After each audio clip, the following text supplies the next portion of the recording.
네, 이번에 발제해 주실 임시학 박사님은 지금 현재 누가연구원 공동원장이시고요. 저희 호서 박사 포럼의 충무로서 사역을 하고 계십니다. 그리고 산돌한의원 대표원장, 네, 대전 땅끝교회 목사, 그리고 저희 현재 연신의 경리교수로 네, 계십니다. 책이나 혹은 이제 한국 관련된 내용들은 여러분들이 자료집을 참고를 해주시면 감사하겠습니다. 그러면 임시학 박사님께서 발표해 주실 내용은 포스트 코로나 회복을 위한 서사 신학적 재원이라고 하는 제목을 가지고 발표해 주시겠습니다. 네, 방금 소개받은 임채영입니다. 오늘이 국내 코로나 환자 발생 1000일째라는 거 여러분 아실 겁니다. 의미 있는 시간이고 또 의미 있는 자리인 것 같습니다. 앞서 김준혁 박사님이 서사 의학에 관해서 소개를 해주셨는데 이론적인 부분들 또 개념들을 처음 접하시는 분들이 많아서 이해를 시켜드리느라고 적용적인 부분이 발표를 기록은 되어 있는데 발표 시간이 부족해서 좀 다 다루지 못하신 것 같아요. 그래서 저는 적용 부분을 조금 더 강조해서 발제를 드리도록 하겠습니다. 제 삶에 있어서 2022년 8월이죠. 벌써 몇 달이 지났는데 8월 첫 주는 제 평생 잊을 수 없는 굉장히 강한 기억으로 남아 있습니다. 저는 안 걸릴 줄 알았어요. 코로나에. 네. 아마도 그런 생각들 많이들 하셨을 겁니다. 근데 제가 8월 첫 주 화요일 날 같이 근무하는 동료 원장이 증상이 나타나면서 확진이 됐다는 얘기를 들었습니다. 그리고 나서도 설마 나는 안 걸렸겠지? 라고 이제 생각을 하고 있었는데 이틀 뒤인 목요일 오후부터 몸이 무거워지기 시작하더라고요. 몸이 무거워지기 시작하고 그리고 저녁을 먹고 진료실에 딱 들어오는 순간 오한이 싹 돌면서 콧물이 주르르 흐르는 느낌. 그때가 시작이었던 것 같아요. 순간 제가 오싹했습니다. 결국 나한테도 오는 것인가. 그 뒤에 이제 48시간 동안이 제가 코로나와의 그 사투를 벌이는 시간이었습니다. 2021년도 12월 달에 제가 3차 접종까지 했기 때문에 4차 접종을 8개월이나 지났으니까 해야 되겠지라고 이제 생각하고 있었던 시점이에요. 근데 아니나 다를까 굉장히 힘들었습니다. 48시간 동안 제 기억으로는 가장 몸이 힘들었던 그런 순간이었습니다. 고막 채우기 여러분들 집에서도 많이 쓰시는 그 필립스 거 있는데요. 40.1도를 딱 찍는 순간에 제가 그때 정신이 가물가물했던 것 같아요. 몽롱했던 것 같아요. 그래서 고막 채우기가 한 3, 4m 앞에 있는 책상 위에 놓여있고 제가 침대에 누워있다가 이제 한번 체온 재봐야 되겠다 하고 그 3, 4m 떨어져 있는 책상을 가는데 3분에서 4분 정도 걸린 느낌입니다. 걸어가는데. 그리고 발을 내딛는데 제가 그 우주인들이 그 달에서 이렇게 막 이 성큼성큼 이렇게 붕 날면서 걷는 느낌. 구름 위를 걷는 느낌. 허공을 밟는 그런 느낌을 받았어요. 그래서 제가 나중에 다 회복이 되고 격리 해제되고 나서 농담 반 진담 반으로 천국 문 앞에까지는 좀 갔다 왔던 것 같다 라고 얘기를 했던 기억이 납니다. 그렇게 힘든 그런 경험을 했는데요. 그 기간 동안에 제가 견딜 수 있었던, 그거를 극복해내고 이겨낼 수 있었던 근본적인 그 힘은 어디서 온 것인가. 제가 나중에 이 상황들을 기억을 떠올리면서 곰곰이 묵상하면서 내린 결론이 있습니다. 바로 사람들과의 관계였어요. 관계. 조금 더 자세히 말씀드리면 제가 처음 딱 가면 되자마자 저희 아내에게 먼저 전화를 걸었습니다. 아직 양성으로 확진이 되진 않았는데 걸리신 분은 아실 거예요. 직감이라는 게 있잖아요. 전화를 걸었습니다. 여보, 이제 오늘 진료 끝나고 내가 집에 못 들어갈 것 같다. 바로 격리 들어가겠다. 그렇게 연락을 하니까 밤에 아내가 생필품들을 쫙 챙겨가지고 가지고 왔습니다. 제가 진료하는 그 병원 입원실 1인실이 있는데 거기에 이제 제가 자체 격리에 들어간 거예요. 문 2개를 놓고 제 입원실 문이 있고 또 입원실 입구문이 있는데 그 입구문 뒤에다가 그 생필품들, 속옷이라든지 뭐 이런 것들 다 챙겨가지고 왔어요. 와가지고 놓고 이제 가는데 얼굴도 못 봤죠. 전화통화를 하는 거죠. 문 2개 사이에 넣고 전화통화하면서 그래 뭐 잘 견디다 갈게요 뭐 하면서 이제 하는데 눈물이 핑 도는 거예요. 지금 이제 이렇게 추억으로 말씀드릴 수 있지만 그때는 정말 좀 심각했고요. 그리고 또 한 가지 저희 아이들이 제가 그 어려운 기간을 견뎌내는데 큰 힘이 됐습니다. 특별히 그 휴대폰 항상 옆에 두고 있잖아요. 제가 휴대폰 볼 때마다 여기 보시면은 이 아빠라고 써 있는 거 보이시죠? 제가 이걸 써준 저희 큰 딸아이를 생각하면서 내가 없으면 우리 아이들은 어떻게 하는가? 살아야 한다. 아빠를 살려야 한다라고 말씀을 하셨지만 정말 살아야 한다. 그런 그 다짐을 하게 됐습니다. 이거 볼 때마다 아빠라는 이거 볼 때마다 여러분 이런 거 하나 써달라고들 하세요 자녀들한테. 저희 딸이 고2인데 이걸 써줬습니다. 고2. 네, 고2 딸이. 삶에 대한 강한 의지를 일으켜줬어요. 그리고 몸 상태는 정말 최악의 상태였지만 그래도 이 감사한 제목들이 몇 가지가 나왔어요. 이 시름시름 앓으면서도 한 48시간 동안 정말 그냥 누워서 아무것도 하기 싫고 그냥 그 신음소리만 나옵니다. 이런 소리만 나와요. 여기 식사도 제대로 못했죠. 뭐, 만 3일 가까이 한 끼인가 2끼 정도밖에 못했던 것 같습니다. 근데 감사하게도 제가 누워있는 곳이 제가 운영하는 병원이더라고요. 제가 운영하는 병원에 제가 누워있고 그리고 직접 대면하지 못하지만 같이 근무하는 원장들과 또 같이 근무하는 선생님들이 항상 전화를 통화해서 상태를 물어봐주고 또 필요한 약들을 문 밖에 갖다 놔주고 또 아침마다 출근하면서 샌드위치하고 커피도 놔주고 제대로 먹을 수 없지만 샌드위치와 커피도 출근하면서 놔주고 가고 그런 동료들 그리고 또 특별히 이 시간을 빌어서 제가 감사하고 싶은 거는 같이 진료하고 있는 이병찬 원장이라고 있습니다. 이병찬 원장 친구인데요.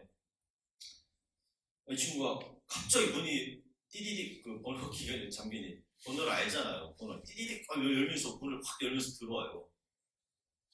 침대에 누워있는데 그러더니 이마를 와서 딱 짚어보고 저를 이마를 짚어보고 체온을 짚어보고 맥도 짚어보고 이러는 거예요. 그래서 친구 왜 그래? 감염되려면 어떻게 하려고 제가 하지만 그러면서도 제 마음속으로는 너무 고맙더라고요. 사실 그 뒤에 일주일 동안 제가 아무하고도 대면을 못하고 있는데 유일하게 그 친구가 한 2-3번 들어와서 이렇게 이마 만져주고 체온 재주고 이 손목 잡아주고 하는 게 너무 고맙더라고요.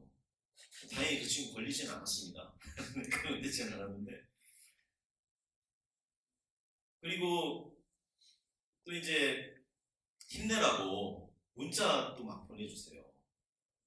목사님들 막 문자 보내주시고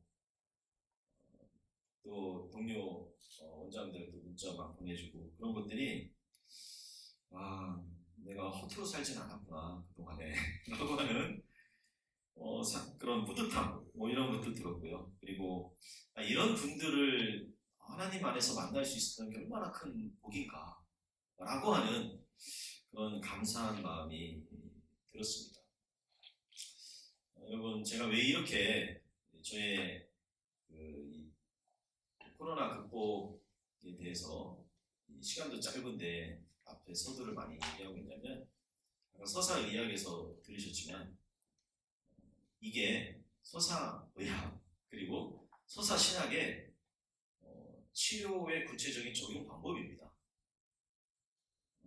투병기 그리고 자신이 이 병에 직면했을 때의 그 감정들 이런 것들을 글로 쓰고요. 글로 써보고 또 다른 사람한테 표현을 하고 또 관계자들, 의료인들은 그거를 경청해서 들어주고 또 특별히 목회자분들은 성도님들의 그 힘들었던 상황들을 들어주고 그런 과정들이 이 서사의학과 서사신학이 이 포스트 코로나를 극복할 수 있는 구체적인 적용 방법이기 때문에 제가 이렇게 좀 길게 장황하게 좀 말씀을 드렸습니다. 한 이틀 정도 제 격리 기간을 이틀 정도 남겨두고 이제 몸 상태는 많이 회복이 됐어요. 한 5일 정도 지나니까 컨디션은 거의 한 정상의 한 80, 90% 정도 이 회복이 됐는데요. 그때까지 만난 사람이 없잖아요. 한 두세 번 들어와서 이마 짚어주고 했더니 원장님하고 만난 사람이 없어요. 뭐 만나서 대화하고 이 얘기 나눌 사람이 없습니다. 갑자기 외롭다는 생각이 들더라고요. 제가 살면서 처음 느껴봤습니다. 나 외로워 라고 하는 느낌. 그래서 이게 어떤 감정일까 어떤 느낌일까 저 굉장히 생소했고요. 그리고 허탈감 그리고 삶의 무의미 이런 것들이 갑자기 파도처럼 확 몰려오더라고요. 몸 상태가 조금 나아지고 격리 기간이 끝나고도 제가 한 이틀 정도는 집을 안 들어갔습니다. 왜냐하면 집안에 고등학교 다니는 두 딸과 아내가 혹시 몰라서요. 격리 기간 끝나고도 제가 이틀 정도 안 들어갔는데 그 기간 동안에요. 제가 혼자 진료도 안 하고 혼자 그 입원실에 있으면서 이제 격리는 끝났으니까 또 외출은 가능하잖아요. 한 이틀 정도 제가 그 병원 주변을 배회를 하고 있더라고요. 나가서 배회를 하면서 제가 깜짝 놀랐어요. 제가 복권방을 들어갔어요. 복권방. 여러분 복권방 들어가서 그 해본 적 있으십니까? 없습니다. 네, 거의 없으실 거예요. 지금 목사님들 다 듣고 계시고 할 텐데 제가 길을 가다가 배회하고 있는데 복권방이 눈에 띄어서 복권방을 들어갔습니다. 물론 격리 해제 끝난 뒤입니다. 들어가서 복권을 긁고 있는데 얼마나 이 허탈하고 외롭고 삶의 의미가 안 느껴졌으면 제가 복권방에 들어가서 이걸 긁고 있을까 하고 물론 이제 복권방에 가서 하시는 분들한테는 죄송하지만 저는 개인적으로는 왜 사람들은 저기를 갈까 이렇게 의아하고 했던 그런 상황에서 제가 그러고 있던 모습을 보면서 이게 바로 코로나 포스트 코로나 그러니까 코로나 블루 또는 코로나 블랙이라고 얘기하는 이런 외로움 또는 우울감, 허탈감 이런 거구나. 나도 느끼고 있는 거구나 라는 그런 생각이 들었습니다. 여러분 지금 제 얘기를 들으시면서 공감하고 계신 분들도 계실 거고요. 그 다음에 아직 안 걸리셨으면 내가 걸리면 어떻게 할까? 이제 그런 대책, 계획들 이런 것들을 세우고 계신 분도 계실 거고요. 그리고 제 얘기를 들으면서 아유, 얼마나 힘들었을까라고 하면서 또 공감하시고 한다면 이게 바로 서사신학이 또는 서사의학이 우리에게 주는 이 치유와 회복의 한 방편입니다. 제가 서사신학에 대해서 잠깐 소개를 드릴게요. 서사신학은 우선 아까 원장님들 얘기하셨는데 굉장히 생소한 부분입니다. 이게 전공하신 분도 드물고요. 우리나라 서사의학을 유일하게 전공하신 분이 김준혁 박사님이 서사의학으로 박사학위를 받으셨는데 박사학위로 서사의학을 주제로 하신 분이 많지는 않으시죠? 네네. 아마 손으로 꼽을 겁니다. 서사신학도 마찬가지예요. 제가 관련 서적을 많이 찾아봤는데 별로 없어요. 요즘 이제 좀 번역이 되고 있습니다. 2020년, 2021년, 2022년 들어오면서 서사신학에 대한 번역본들이 이제야 나오기 시작했어요. 한국에. 이게 처음 시작은 80년대입니다. 80년대 중반에 미국의 예일 대학에서 린드백과 한스 프레이가 라고 하는 두 사람이 주축으로 해서 이 서사신학이라고 하는 이 사조가 대두가 됐는데요. 그 당시까지만 해도 신학의 대부분 주류가 자유주의 신학이었거든요. 이성과 논리로 이해되지 않으면 인정할 수 없다라고 하는. 그런데 이 두 분이 아니다. 우리가 자유주의를 극복해야 된다.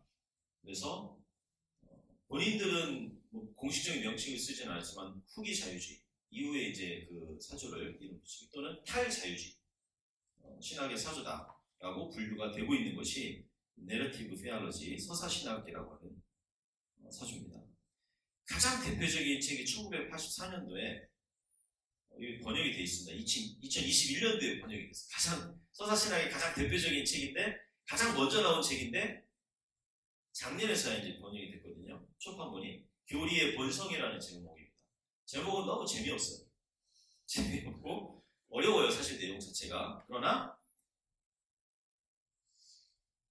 Return to Scripture라고 하는 어떻게 보면 종교개혁의 우리 솔라 스크립투라 오직 성경으로라고 하는 그거를 기조로 해서 성경에 이 부분을 우리가 논리적으로 인정하지 못하기 때문에 진리라고 받아들일 수 없다라고 하는 이 자유주의 신학에 반대해서 그거를 뛰어넘어서 비록 이것이 과학적으로나 또는 논리적으로는 인정이 되지는 않는다 하더라도 실제로 이것을 기록한 주인공이 있고 또 이것을 생각으로든 또는 경험으로든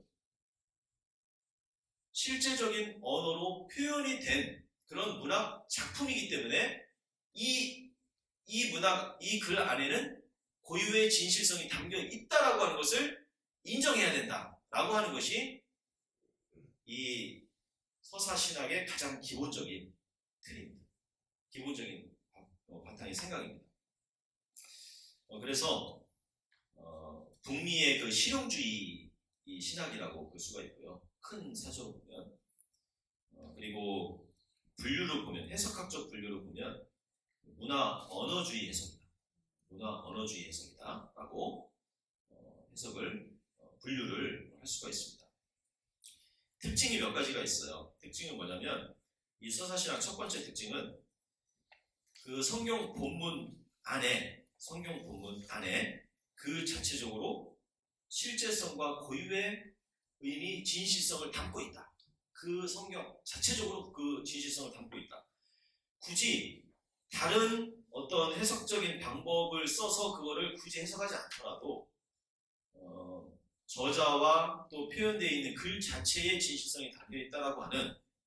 그래서 여러분 아마 들어보신 적이 있으실 거예요. 성경을 해석하게 하라 라고 하는 그런 이야기를 아마 들어보셨을 텐데 그런 특징, 그거를 텍스트 내재성이라고 합니다. 이 서사신학의 가장 중요한 특징 중에 하나가 성서의 텍스트 내재성을 인정하는 거예요. 그 다음에 두 번째 특징은 문화 언어적인 체계의 상호작용을 통해서 그 성경 안에서 저자가 경험했던 그 체험, 그것이 그대로 언어적으로 표현이 되어 있기 때문에 이 글 자체가 다른 사람의 생각과 행동을 변형시킬 수 있다라고 하는 것을 인정하는 게 이 서사신학의 두 번째 큰 특징이에요. 이게 무슨 얘기냐면, 예를 들면 이렇습니다. 마틴 루터가 종교개혁을 일으켰잖아요. 종교개혁을 일으켰는데, 마틴 루터가 종교개혁을 일으킬 수 있었던 그 힘이 어디에서 온 것이냐라는 것이죠. 많이들 그렇게들 알고 있으세요. 그 벼락을 피해서 벼락이 내리치는데 그 목숨을 부지했던 그 위기의 경험, 그리고 또 그 바티칸 성당의 그 계단을 무릎으로 기어 오르면서 느꼈던 그 경험, 체험, 그리고 가장 대표적으로는 이 탑 체험이라고 하는데, 수도원의 그 탑 안에서 느꼈던 그 진리에 대한 그 전율, 이런 것들이 그 체험의 그 수도 체험, 이런 것들이 마틴 루터에게 종교개혁을 일으킬 수 있는 원동력이었다라고 생각하기가 쉬운데 그렇지 않다라는 거예요. 무슨 얘기냐? 마틴 루터가 종교개혁을 일으킬 수 있었던 원동력은 글에 있었다. 글. 그 성경에 담겨있는 그 언어, 그 글,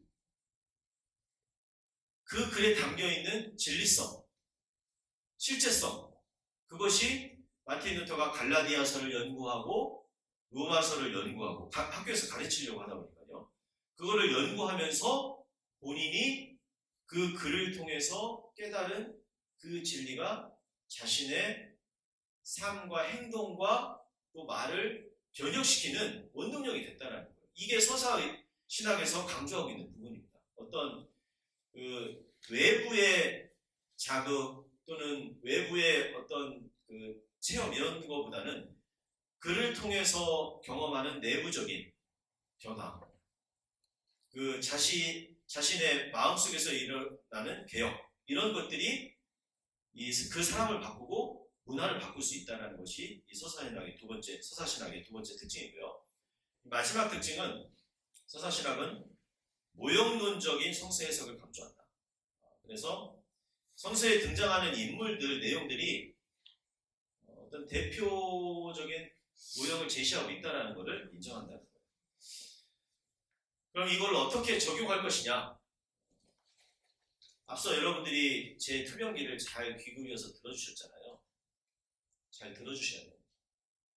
환자의 상태, 또는 목회자분이시라고 하면 성도들이 그 코로나에 걸려서 자신이 경험했던 그 고통과 아픔과 외로움과 삶의 허탈감, 이런 것들에 대해서 좀 귀 기울여서 잘 들어주실 필요가 있다. 그리고 이거를 다른 사람에게 이야기를 전달하기 위해서 내가 정리를 해볼 필요가 있다. 말로든 글로든 정리를 해볼 필요가 있다. 그 환자가 제가 얘기를 들으면서 그렇게 주의 깊게 들었던 적이 언제였던가? 그 환자의 이야기를 들으면서, 왜냐하면 그 환자 때문에 한 7명 정도가 같은 그 치료실에서 진료를 받았기 때문에 보건소 가서 조사를 받아야 되는 상황이 생겼거든요. 그래서 그분이 어떻게 하다가, 그 당시에는 이 대전시청 그 홈페이지에 다 뜨는 시기였거든요.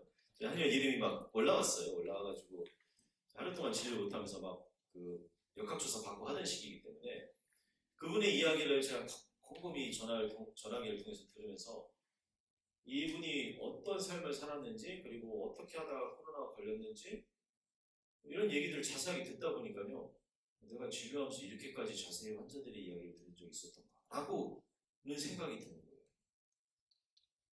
목사님들도 필요합니다. 성도님들의 이런 코로나 투병기. 그래서 제가 제안 드리기는 한번 꼭 적용을 해보십시오. 그 교회에서 간증 같은 거 하잖아요. 코로나 투병 간증 또는 코로나 투병기. 우리 교회에 코로나 투병. 사실 여러분 코로나 걸리고 나서 자기 코로나 걸렸다고 드러내고 싶어하는 사람이 누가 있겠습니까? 다 감추고 싶어하고요. 이게 전염병이기 때문에 다 쉬쉬합니다. 드러내고 싶은 사람이 아무도 없어요. 근데 그렇게 하면 이게 치료가 안 됩니다. 회복이 아니에요. 드러내고 자신의 경험들을, 걸렸던 경험들을 쭉 써보고 또 다른 사람들과 나누고 이런 과정을 교회에서 한번 해보시면 어떨까 제안을 드리고 싶어요. 굉장히 중요한 부분이고 이 코로나 블루를 극복하는데 너무 도움이 많이 된다는 거 직접 해보시면 압니다. 제가 이 누가의 대전 충남 누가의 모임에서 한번 해봤거든요. 너무 좋아요, 여러분. 꼭 그 제안을 드리면서 그리고 설교에서 모형론 설교 좀 많이 해주십사. 불뱀과 노뱀 이런 설교들을 통해서 또는 전염병 관련된 그런 그 설교 본문들이 있지 않습니까? 이런 걸 그 모형론적인 관점을 통해서 이야기를 하시다 보면 그 설교를 듣다가 그 이제 제가 그 글에 이 감정이입이 돼요. 그리고 자연스럽게 그 과정을 통해서 예수 그리스도를 다 모형을 하고 있거든요, 성경은. 그래서 예수 그리스도를 더 깊이 있게 만나게 되고 묵상하게 되는 그런 설교를 하실 수가 있겠다라는 이야기를 드리면서 제 말씀은 마치도록 하겠습니다.